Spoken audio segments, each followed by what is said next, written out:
1 महिना झालं मला सारखं एकच कमेंट येते आणि ते कमेंटचं उत्तर मी आज तुम्हाला देते. तर त्याआधी इथे सकाळ मस्तपैकी पोह्याचा नाश्ता करून घेतला आणि आज माहिती आहे का, ज्याची भीती होती ते झालं. आमचा गॅस संपला म्हणून आता चुलीवरच सगळं स्वयंपाक भाज्या कराव्या लागणार होत्या. मग नंतर इकडं भाजी करून घेतली मेथीची आणि लगेचच भाकरी पण टाकून घेतल्या.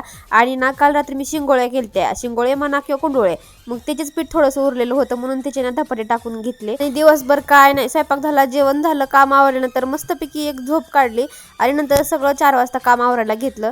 तर तुम्हाला सांगते, मला एक सारखं कमेंट येत होती, ते मिस्टर कुठे आहेत आणि काय जॉब करतात. ते संभाजीनगरला जॉब करतात, हॉस्पिटलमध्ये नर्स आहेत. तर इकडं मी सगळी कामं आवरायला घेतली होती आणि आज म्हणलं होतं सगळी डीप क्लिनिंग करून घ्यावी म्हणून आज आरसा कपाट नंतर सगळ्या खिडक्या पुसून घ्यायचं होतं. आणि आज ना सगळी कामं आवरून लवकरच स्वयंपाकाला लागायचं होतं, कारण गॅस संपलेला आहे आणि आता चुलीवरच सगळं चहा पाणी सगळं स्वयंपाक पण चुलीवरच करावा लागणार होता. म्हणून म्हटलं सगळी कामं आवरून घेते. आणि खूप दिवस झाले ह्या खिडक्या पण साफ केलेल्या नव्हत्या, धूळ तर इतकी जास्त होते. आणि उन्हाळा चालू झाला म्हटलं की आता हे धुळीचं चालूच झालं. आणि उन्हाळ्यात मला जास्त उन्हाचं कामच नको वाटतं करायला, म्हणून का नाही मी 4-5 वाजता सगळं आवरायला घेतलं होतं.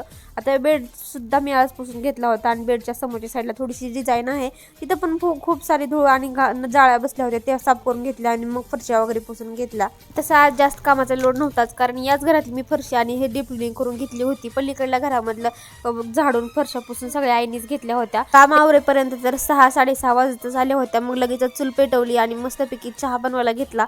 खूप दिवसातून चुलीवरचा चहा आणि स्वयंपाक सुद्धा पूर्णपणे केला मी. तर जिजाई आणि वंदना मामी पण आलेल्या होत्या, मग सगळ्यांसाठी चहा वगैरे बनवला आणि बऱ्यापैकी अंधारात झाला होता. आणि आज लाईटने सुद्धा फजिती केली चुलीवर स्वयंपाक, आणि त्यातल्या त्यात आणखी लाईट जात होती म्हणून जरा जास्तच वेळ लागला मला स्वयंपाकाला.